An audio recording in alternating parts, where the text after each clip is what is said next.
Ladies and gentlemen, boys and girls, welcome back to the channel. It is 4:41 a.m. East Coast time, Wednesday, July 31st. Yes, it is really early. A lot to do today. So yeah, we're going to cover this 8-game MLB night slate. Not going to cover the afternoon slate just due to the amount of videos I have to put out today. WNBA Showdown slate, most likely going to do a video.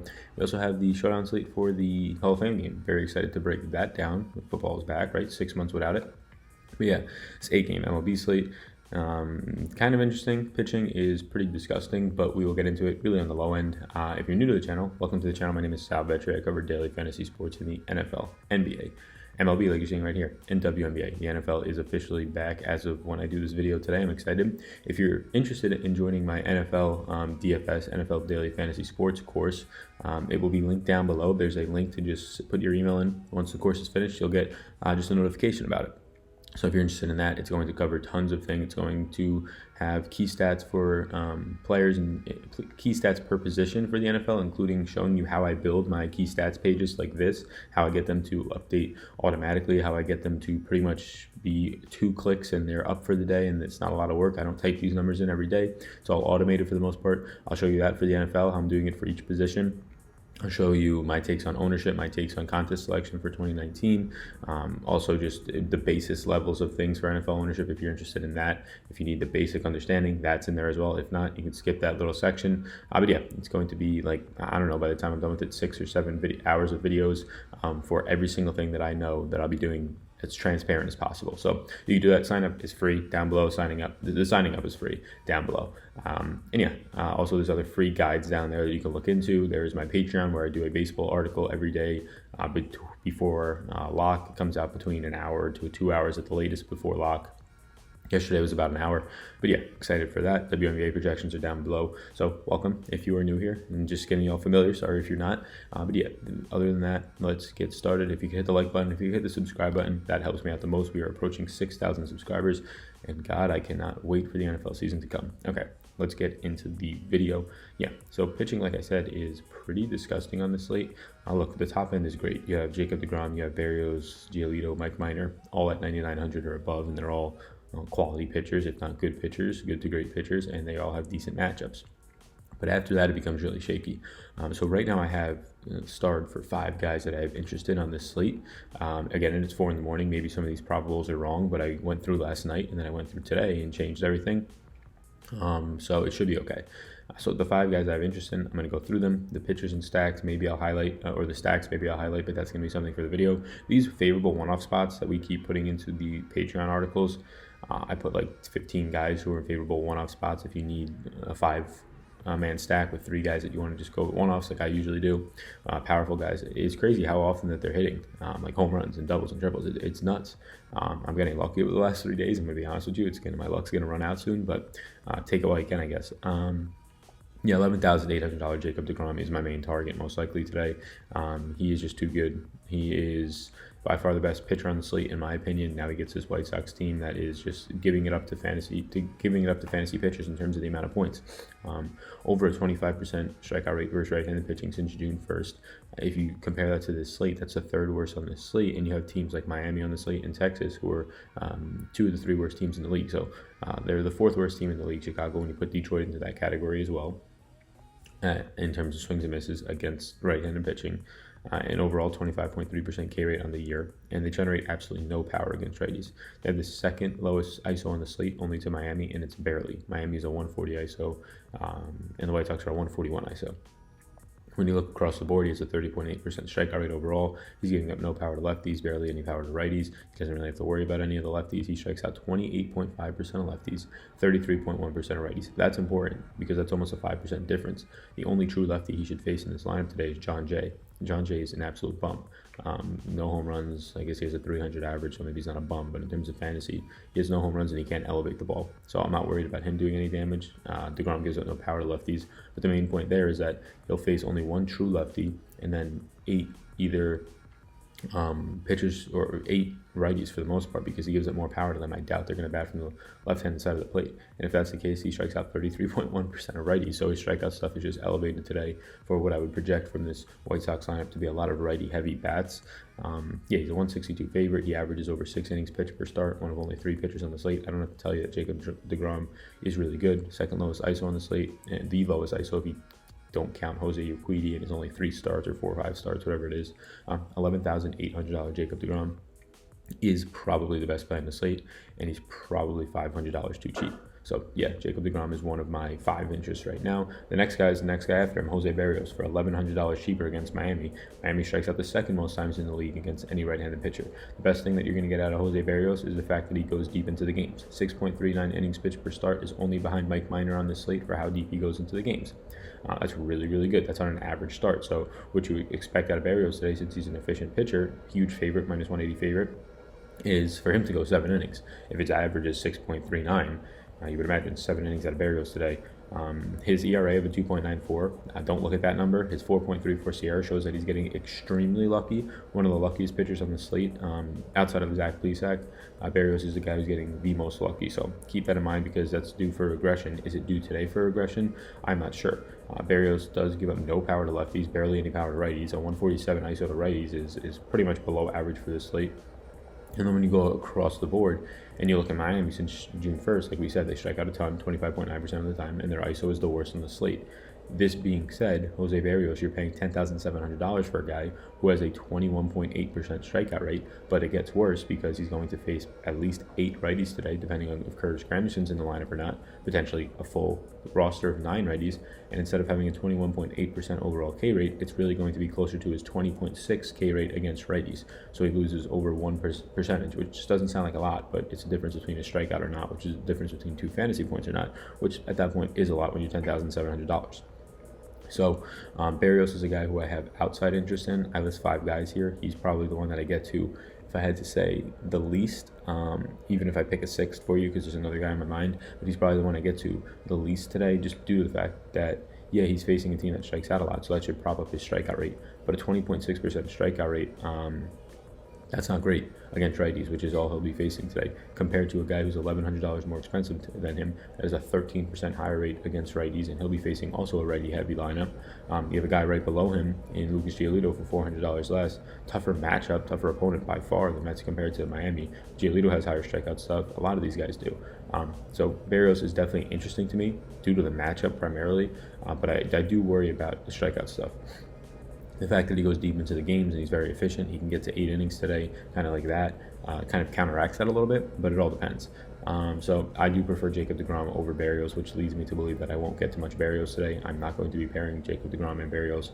I'd rather not spend $22,500 on my pitching. But yeah, Jacob DeGrom, then Berrios. My third interest is Mike Minor, and I have a lot of interest here. But once again, how do you get to Mike Minor over Jacob DeGrom? Maybe it's really easy. Maybe you just say, well, Sal, just X Jacob DeGrom out of your lineup and put Mike Minor in, and now you just save yourself $2,000 and you can build a much better lineup for hitting purposes. Maybe that's the case. Mike Minor, the lefty, faces Seattle today. Seattle strikes out 25.2% of the time since the start of June against lefties. That ranks pretty much 4th worst in the league. It's bottom 5 in the league. You can say it's 4th or 3rd, depending on the percentages, how close you went around to. But yeah, they're one of the worst teams in the league in terms of swings and misses against lefties since June 1st. The downsides for Mike Minor is that they have a 205 ISO. Or 207 ISO. So they're top 5 in the league in terms of the power they've generated during that time. So what does that mean? Well, they're swinging really hard, and a lot of the times they're missing. And when they do make contact, it's going out of the ballpark or it's going to the wall, doubles, triples, the works. Mike Minor against righties and lefties, he's really striking out 24.5%, 24.6 from the left side, 24.8 from the right side.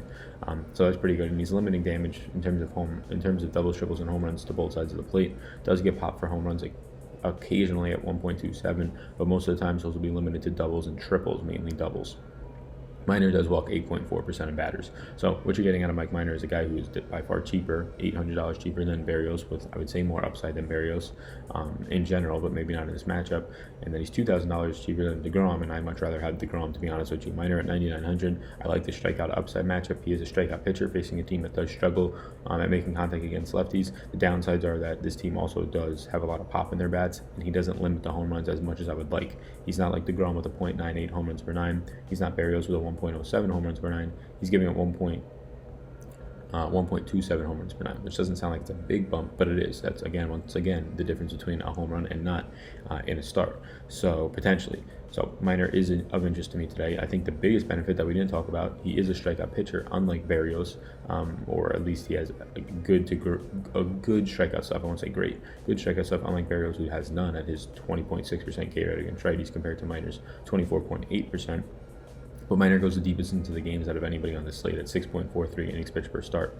You can almost guarantee yourself that he's getting into the 6th inning, and you have a decent shot at him touching the 7th inning. So when that happens, as long as he's not getting smashed for a home run or two in this game, even if he gives up a few hits, he should go deep into the game because he's an efficient pitcher with some strikeout upside. So that's where I have interest in Minor. Again, do I get to him? Do I pair him with Jacob deGrom and spend over... what would it be? It would be $21,700 on pitching. Probably not, but you never know. I haven't built a lineup yet. It's super early. I don't have any of the lineups for the teams, but yeah, I have interest in Minor. It's really top heavy for me today, but Jacob deGrom, Berrios, and Minor so far. The third interest of mine is going to be Jose Urquidy. This is very scary, but it's a price play and some factor of the slate play. Urquidy so far through a few starts has looked really sharp. I mean, striking out 34.2% of lefties is surely going to come down. But now you get a lineup against Cleveland that has either a lot of lefties, whether Jake Bauer's playing, Jason Kipnis, Tyler Nyquin, or a lot of switch hitters, whether it's Lindor, whether it's Carlos Santana, Mercado, whoever it might be. All these guys, I believe, are switch hitters, and some will bat from the left-hand side of the plate. But he does strike out 23.8% of righties, which not nearly as good as his 24.2% split against lefties. It is still fine, 29% overall K rate. Again, this K rate is something that is going to be stabilizing, if not already, soon. When you look at small samples, the K rate's the thing that stabilizes the soonest, so I'm fine looking at that. But the problem is Cleveland has been an absolute dynamite team since the summer has started. Since the start of June, they're only striking out against right-handed pitching 20.1% of the time. That's the second lowest on the slate, only to the Astros. That's not great. And they have a 220 ISO against righties. That's the highest on the slate.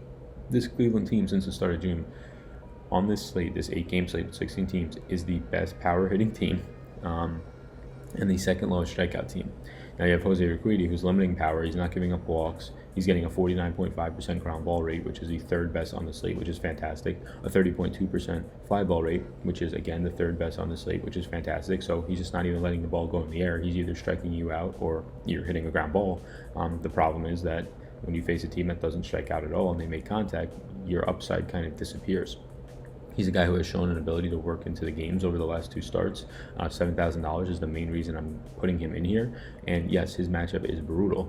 So when you break down into it, it's worse than it seems. So he's my 4th interest today due to the fact that he has that strikeout upside and he does limit the damage. Again, 49% ground ball rate and only a 30% fly ball rate, both top 3 on the slate. But the matchup does scare me. This is a spot that when I do the rankings later, I'm going to really dig deep into because there's not a lot of cheap pitching on the slate that is favorable or in favorable spots. So you kind of have to take your shots because look what else we're dealing with today. Ready? We're dealing with an $8,100 Jeff Samardzija who has no strikeout stuff against Philly. He gives up a ton of power to lefties. Bryce Harper's in a great spot today. So Jeff Samardzija is sort of a math play for me today, but Philly doesn't strike out, and he's 8,100. That's ridiculous. Miles Mikolas against the Cubs today. Miles Mikolas has no strikeout stuff. And when you go across the board, he does limit damage to lefties. And the Cubs are striking out a little bit above average since the start of June, 24.5% of the time, but it's nothing for me to want to pay $7,700 for a guy who doesn't look that great really ever out there. He's a very mad pitcher with a 17.4% overall K rate. That's not great. Vince Velasquez coming off a really fantastic start against Detroit, 7,500. I imagine a lot of people will be tempted to go here. I'm probably not going to be tempted to go here. Look, this guy is lucky to get into the 5th inning. He faced Detroit his last start. They are a team that is bottom 2 in the league in strikeout stuff against right-handed pitching. So when he goes for 30 points and 9 strikeouts against them, I'm not surprised because they would be one of the 2 teams that I would tell you that that's who he faced if you gave me his stats from that game. San Francisco is a totally different team. San Francisco, since the start of June, is only striking out 21.9% of the time. 21.9% of the time would rank in the bottom 4 on this slate for strikeout rates. They're bottom 7 in the league in striking out since June 1st against righties. They are not this strikeout machine. Even though they're not as great of a power hitting team, they're not a strikeout team. But also in terms of the power, it's come up since the summer has started. They have a 183 ISO, which is above average. So 183 ISO, but average is like 173. 183 ISO since the start of June against a pitcher who gives up 2.3 home runs per 9, a 9% walk percentage, the highest hard hit percentage on the slate at 46.4%, the lowest ground ball rate, which isn't good, on the slate at 35.2%, and the highest fly ball contact on the slate. So he is by far the most dangerous pitcher on the slate, and you're only playing him because he had a good game against the Detroit Tigers, who are one of the worst teams in the league and strike out the most. And it was his good game was fueled on 9 strikeouts, right? He's not going deep into the game. I'd be surprised if he worked deeper than 5 innings today. I'd be surprised if he saw more than 5 strikeouts today, and I'd be surprised if he didn't give up 1 to 2 home runs today. So no, I don't have interest in Vince Velasquez. Your game log watching is not a reason that you should have more confidence in him, because his previous start has nothing to do with his next start unless he's facing the same team back to back. Then maybe there's some merit to it. Zach Plesac against Houston. Oh my God, no thank you. Zach Plesac is the luckiest pitcher on the slate, 3.1 SIERA, but he has a 5.2 or 5.21 SIERA compared to a 3.1 ERA. By far the luckiest pitcher on the slate, which is crazy because he's already pretty bad. Now he faces Houston, who strikes out the least on the slate since June 1st against righties. No thank you. Ryan Yarbrough, usually a pitcher I like getting to. He's a probable long reliever today, not against Boston, not in Fenway Park. I can't get there against this team that doesn't strike out, has unlimited power, and he does give up a lot of power to lefties. So, I mean, Rafael Devers is in a fantastic spot today. And that's when we get to Jose Urquidy. So you can see where my thought process is on all those guys above him. In the 8K range, in the upper 7K to mid 7K range, there's nothing that I like. Vince Velasquez is probably somebody who will garner ownership because he's facing the Giants, but he's not in he's not in San Francisco, so there's a little bit downside, and 2, he's not facing Detroit today like he was in the last start. And before that, he was getting 9 fantasy points a game. And I don't want to pay $7,500 for a guy who I don't even think can crack 10 fantasy points realistically. So Jose Urquidy is sort of the best of the worst from the 7K section for me, and at least he's the cheapest. He's a guy who has a lot of upside from the strikeout side. He has a brutal matchup. I can't tell you how difficult this matchup is. If it was anybody else in this spot, any of those other pitchers I named, I wouldn't have interest, but it's the fact that this guy has strikeout upside. My 5th interest today is going to be Jordan Lyles at 6,100, and this is a very similar spot to Jose Urquidy, except Lyles so far has not shown as good. Well, I mean, Urquidy's a small sample, but Lyles has not shown as good strikeout stuff on the season. But his opponent is just as scary. Since the start of June, Oakland's only striking out 23.6% of the time, not nearly as low as the 20% that Cleveland's striking out, but they are hitting really well. A 201 ISO, again, not nearly as high as Cleveland, but still high. 201 ISO ranks 5th on the slate. Actually ranks 4th on this slate in terms of power since June 1st. So Oakland doesn't strike out that often against righties. They strike out way less against lefties, so it's a good thing that Jordan Lyles is a righty, but they don't strike out against righties that often. Not only that, but you're going to be working with the fact, well, they strike out on average against righties, but you're going to be working with the fact that Jordan Lyles gives up 1.75 home runs per 9, a 282 ISO to lefties, 217 to righties. He's just getting smashed. But again, a lot of that risk is going to be mitigated out due to the fact that he's only 6,100 today. He's a guy who struggles to just get to the 5th inning, which again is very scary, making his first start with a new team in Milwaukee, so has a much better offense, I would argue, than the Pittsburgh offense he was on. So yeah, Jordan Lyles is an interest to me early on as sort of this 5th guy of my interests, and I don't have much conviction there. A lot of these guys in this bottom range are in brutal spots. The only other guys here are Rick Porcello at 6,700 with his 5.02 SIERA, with his 17.6% total strikeout rate, and he gives up ISO to both sides of the plate. I'm not paying 6,700 for Rick Porcello today. I'm sorry. Maybe if Tommy Pham is out of the lineup again, I will. Brett Anderson against Milwaukee, no thank you. Sandy Alcantara against Minnesota, oh my God, no thank you.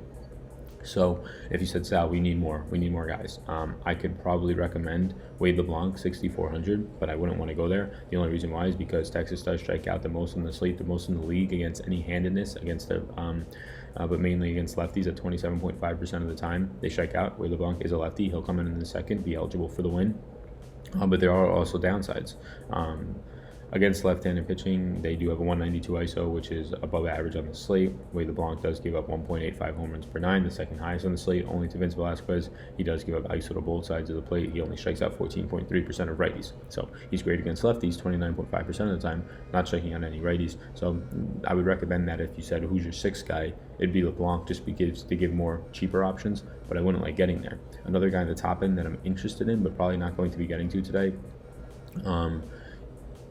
is a Kyle Kendricks against his watered-down St. Louis team, but for $9,000, I'd rather go up for a minor if I'm in that range, or I'd rather just go all the way down. But if you are looking at Kyle Kendricks and saying, I wonder what Sal thinks of him, yeah, I do have some interest there because St. Louis has not been good since the start of June. They have absolutely no power. They're still waiting to get their guys back, and this guy goes 5.95 innings pitched per start. The downsides for Kendricks is that he's going to be facing a very righty-heavy lineup, and he only strikes out 17.9% of righties. He limits damage, 5.4% walk percentage, 1.03 home runs per 9. Anything around 1 home run per 9 or below is good. Anything above 1 point, I would say 1.5 or so is starting to get bad. 1.2 is starting to get bad.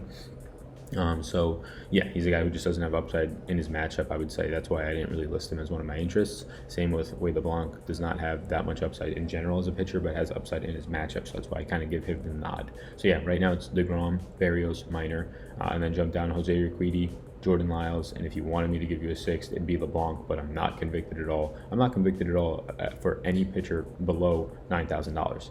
Miles Michaelis might gain more interest for me as the day goes on, but maybe not. I don't know.